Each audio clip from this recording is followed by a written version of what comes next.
sizokahlanganisa amehlo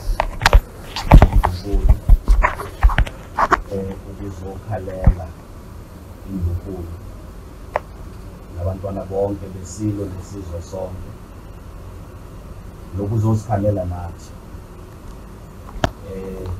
lesintu sithi sizobhonga umswanini sazi ukuthi okwehlile kungaphezu kwezimo zonke ezike ifike noma ezingake zisifikele esisekhona thina esibona namhlanje isimo ebesingasilindele ebesingasibhekile egameni lebandla mhlawumbe uma ngaqala ukuzethula ibandla likamoya lisungulwa umhlonipheki uPaulos Nzuza wayaziwa ngokuthi umqalisi 1917. Umhlonipheki uNzuza uzalwa la eNdlunkulu, ezalwa umntwana wasondini esikolweni sasondini uMaZulu. Nokwathi uma esungula ibandla ngo-1917 ibandla lakho kuhloko okukhulu neNdlunkulu. Umsunguli webandla wayeyazisa kakhulu iNdlunkulu enokuhloko okuhle futhi kakhulu nesilo sabadlamahlahla. Nokwathi uma ephunyuzwa ngo-1959 umholi weza ngasemva kwakhe umhlonipheki uPetrus kuthiwa iNcebo waqhubeka lapho wanokuhloko okukhulu futhi nesilo iNgonyama eseyikhotheme azisa kakhulu ubukhosi kwaZulu nebandla nanoma lisabalele eNingizimu Afrika yonke kodwa lizazisa ukuthi liyibandla elinempande yalo esizweni sakwaZulu. Nokuthe uma ekhothama lo mongameli ngo-95 ngase ngithatha umsebenzi endaweni yakhe ngalethwa la ekhaya ukuzothulwa kwisilo ngo-2001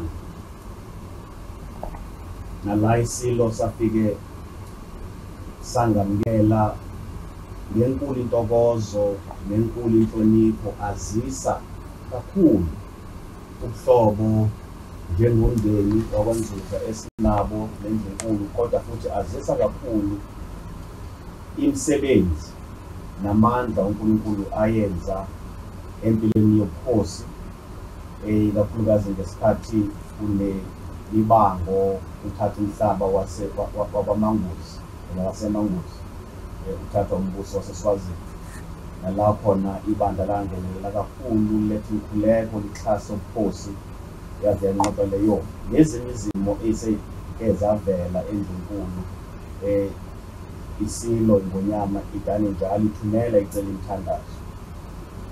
Ngakho namhlanje uma ngingena iphelezelwa abagcotshwa bebandla kanye namadikoni ebandla sizokhalela ibandla lonke likamoya oyingcwele sizokhalela isizwe sonke ngosekwenzekile ikhathi ezimbalwa engibe naso isithuba sokubonana nembobo ibihlezi njalo ikuveza ukuthi kubaluleke kangakanani ukugcina lokuhlobo nokuqhubeka njalo nokukhonza ikodwa kakhulukazi azisa ukuthanda kwakhe uNkulunkulu nokuthanda kwakhe amandla awabonayo avela emkhulekweni nakumoya oyingcwele.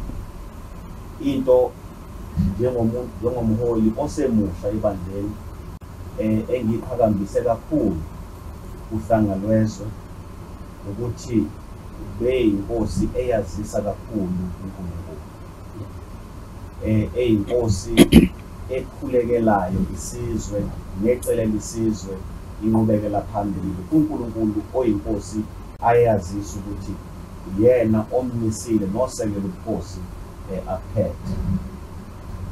Ngicabanga ukuthi bonke abangene baphuma la esigodlweni kuze ube namhlanje bakhuluma izwi elilodwa elokuthi sibuswe iNgonyama ebeyinenhliziyo yabantu ebithanda kakhulu abantu nebikhathalele kakhulu isizwe. Nokuwukuthi namhlanje uma kufike lesi siphepho esidlula iziphepho zonke esike sazibona ngaphambili nesake sizibona, kubukhulu kakhulu umuntu ukuthi angathi mazumani angawadlulisa, kodwa esithanda ukuthi sikushiye phakathi kwezinkulu nabantwana besini ukuthi lo uNkulunkulu abe dane njalo ekhuluma ngaye evusa umoya wesizwe ukuthi simazi, uyena esethembayo nesaziyo ukuthi uma abantu bencike kuye uyayipholisa inhliziyo. Ngamanye amazwi ushiye esandleni senkosi enkulu, inkosi ephilayo. Nokuthi uma sizongena la siyumthandazo sizocela ukuthi uNkulunkulu osekele lobukhosi bakwaZulu abuzimele, kodwa bumiswe uNkulunkulu futhi busekelwa uNkulunkulu. Sizocela ukuthi-ke lo uNkulunkulu ayangamele indlu yonke yobukhosi, asengamele isizwe sonke. Siyasiqhenya ngokuba uZulu, siyasiqhenya ngobukhosi bakithi, siyasiqhenya ngamasiko ingonyama ewavuselele nanjengabantu abasha ukuthi uma siwabona sizazi noma siphi la sikhona ukuthi singabe inkosi, singabe silo, singaba kaZulu. Angizukwanda kakhulu ngamazwi, kodwa engithanda ukugcina ngakho ukuthi uma esikholwayo sifunda embhalweni sayithole isizwe sakwa-Israyeli sinobukhosi baso, sinoNkulunkulu. Ufike ikhathi uma uNkulunkulu ephumuza umholi aqalisa ngaye uhambo lwabo lokukholwa uMoses. Uthi umbhalo wathi uNkulunkulu uma emphumuza uMoses kwamiswa uJoshua, uyena uNkulunkulu ayekhuluma naye. Uma uNkulunkulu emphumuza uJoshua abangesaba khona omunye umholi uNkulunkulu akhuluma kuye, kodwa kwamiswa abantu ababathiwa bangabahluli noma bangamajaji ayebheka isizwe. Kula sithola khona ukuthi isizwe saduka endleleni kaNkulunkulu ngoba kungasekho lo muntu onomoya kaNkulunkulu, isizwe esidonsa kuye kuphila. Sizocela ukuthi uNkulunkulu isilo mina ngisifanisa nalabaholi engabalayo uMoses noJoshua, angisibeke emakhosini kaIsrayeli kodwa ngisibeka kubaholi baka-Israyeli ngoba bekuyinkosi ebusa ngomoya kaNkulunkulu. Ukuthi lowo moya obuhlezi uso nosahlezi kuso ukhokhela isizwe sikaNkulunkulu nesizwe sonke sikaNdaba, ukuthi esengazi ukuthi ukudlulela phambili nabo konke uNkulunkulu ahlelele bona kungaloku njalo kumile ubukhosi, kungaloku njalo sikhona isibani esikhanyisela izwe lonke nanomaphi la sikhona, kungaloku njalo kukhona lo osikhulumelayo osithelela ukuthula ukuze isizwe singaduki singene ehlathini engekho osimelayo phambi kaNkulunkulu.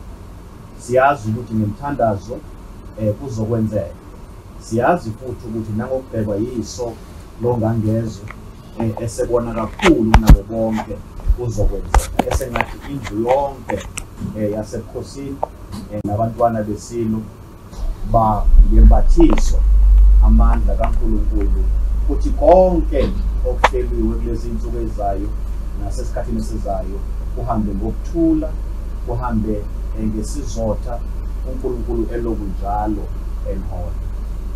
Yina besilo ngevume besicela ubeke umthandazo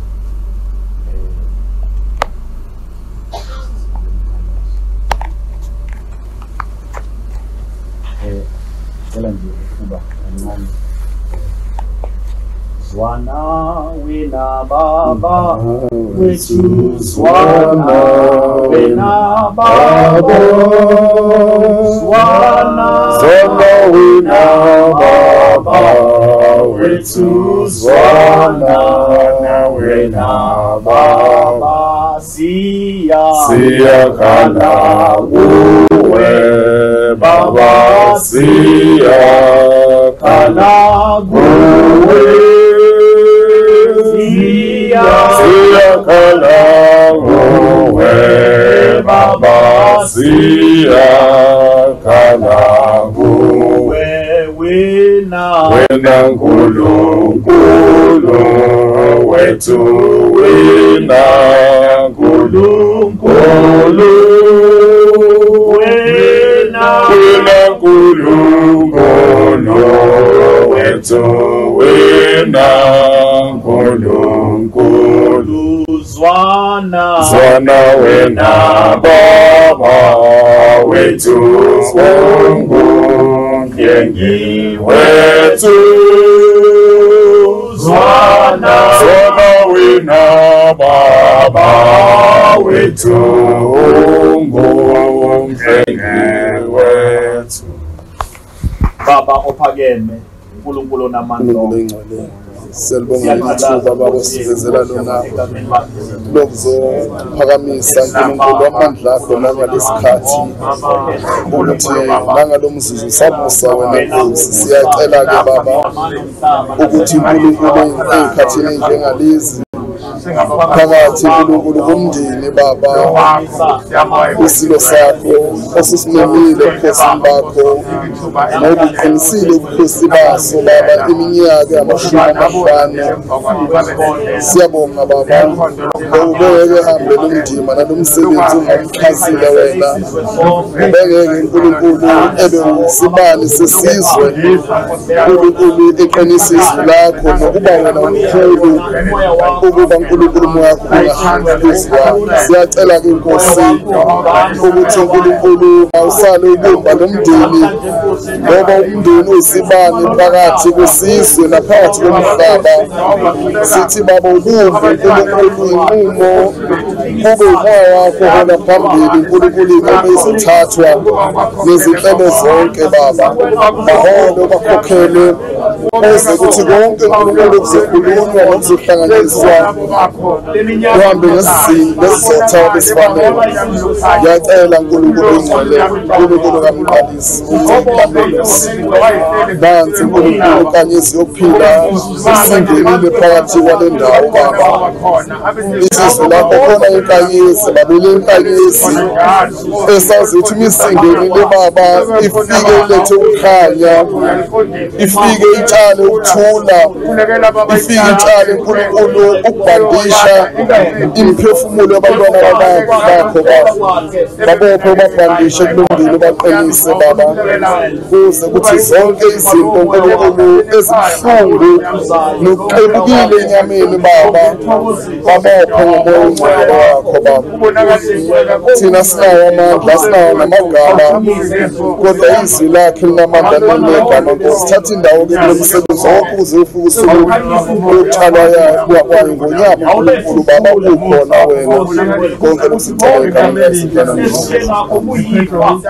Baba wami lokubusa kwakhe sigcine iminyaka ngeminyaka, izizukulwane ngesizukulwane, kuze kuthi igama lengonyama Nkosi yami seyikhotheme libaleke namagama awo onke amakhosi amakhulu abusile naqhube isizwe ukuya phambili.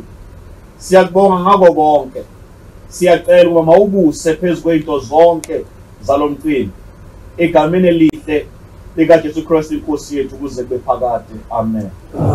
Udumo nobukhosi namandla onke makuhlale kuNkulunkulu nakuJesu Kristu nakumoya ongcwele kuze kube phakade. Amen.